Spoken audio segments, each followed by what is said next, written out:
any obligations that we have, or I'm sorry, any rights that we have under the note. And buyers are saying, hey, that sounds like an acceptance to me. You know, we want the property. And sellers are saying, well, no, I don't want to sell it if I don't know if I'm being released. I'd rather just let it go to foreclosure. And so we're seeing these disputes now where buyers are saying, no, you got to sell me this thing because the lender has said they've accepted the short sale and they're just reserving all their rights. To me, that meets the contract definitions, and to me, that means you got to sell me this house. And good luck with the seller. You know, hope it works out for you. And how does that involve you guys? It involves you because then the sellers turn around to their listing agents and brokers and say, how come you didn't warn me that this was a possibility? This is your fault. You indemnify me. You defend me. You pay me lots of money on this. So a good idea nowadays to make sure that the sellers, that any acceptance, and you can handwrite this in under a counteroffer or whatever, says seller's acceptance is contingent on the lender accepting the terms of the short sale and releasing the seller from any obligations under the note. Now, what's the practical effect of this? Well, the practical effect of this is it gives the seller an option, because if the lender comes back and says, yes, we've accepted the terms, and no, we won't release you from anything, well, the seller can always waive that portion of the contract and say, I feel certain enough that the lender isn't going to come after me, or that if he comes after me, he's not going to get anything, then I'm willing to go forward with this. So I can go ahead and just release this contingency and we'll let the deal close anyway. But it gives them that out if they're saying, wow, I actually do have some other assets, or I do have a job and I don't want my paycheck getting hit every month for a judgment. I would rather just kill this deal and let the lender foreclose and take my chances. So it gives them that option. It doesn't kill the deal automatically. It just gives the seller the option of staying in the deal or not staying in the deal. So that's kind of the advice. Oh my God. All right. Wardrobe malfunction. I don't have any idea what just happened there. Okay. Is it still on? Yep. Yeah, it is. Okay. All right, let's see what David has next on his magical list. Okay, if we turn the page to 2.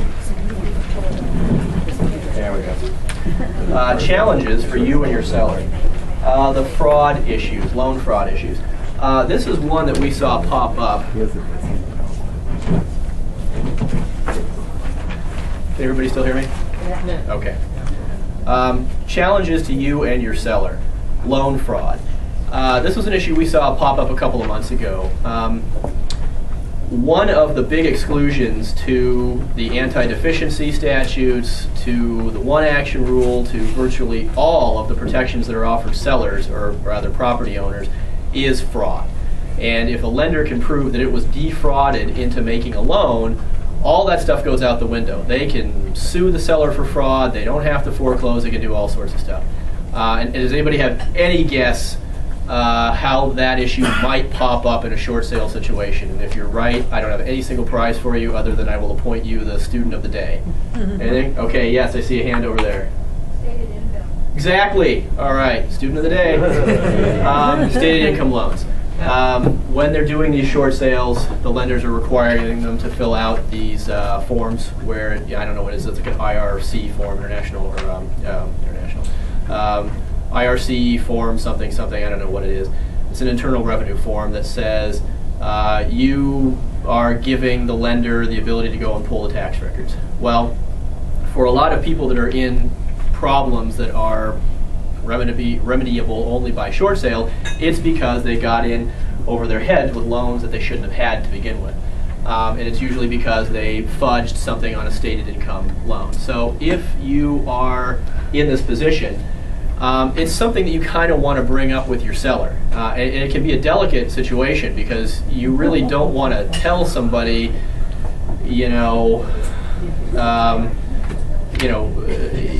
here's a good way to cover up your fraud. I mean, you don't really want to do that, but you do kind of want to bring to their attention the fact that if you go through with this and you have made inaccurate statements in a loan application, that may come back to haunt you. And it may come back to haunt you in several ways. I mean, one is it may give the lender the ability to say, well, under your application that you filled out in 2005 said you were making $20,000 a month, and your actual tax return shows you made $35,000 a year. That's a problem. That's fraud. We would certainly not have made you a loan on a $1.2 million property if we'd known you only made $35,000 a year. And then that kind of opens the door for them to say, you know what, we'll take your short sale. We'll go ahead and do that, but we're going to come after you for fraud. And it also opens up the possibility for criminal prosecution and so on and so forth. Now, to be honest, have I seen anybody, have I seen the Justice Department or whatever come after anybody for falsifying a loan application? Not yet. But, I mean, it is out there as a possibility. Seller's obligation to sell contingent, I think we've covered that. How do you get paid? MLS tips. Okay, I had to call David this morning and ask him what he meant by this. And this is what he told me. He told me that when you are taking a short sale listing and you're putting it in the MLS, make sure that you put something in there that says if the lender reduces the commission or has a different commission structure, that listing agent and selling agent, everybody know the distinction between listing agent and selling agent? Okay, a lot of people don't know that. Listing agent and selling agent will share in that reduction equally. So in other words, you put in the listing that it's 6% commission and you'll pay 3% to the selling side, and the lender comes back and says, yeah, we'll only pay 3%. You won't be faced with a selling agent saying, well, I was told I was going to get 3% and I submitted an offer and I want my 3%. So you don't have to worry about going to a board arbitration and doing all that stuff. So put something like that in the MLS that says if there's any alteration to the commission structure, that each agent will share in that reduction equally. So good idea to David. I'll have to remember to tell him what a good tip that was. Tax ramifications of recourse versus non-recourse loans. Does everybody know what recourse versus non-recourse loans are? Okay, I won't dwell on that unless. Isn't that the same as what you just said?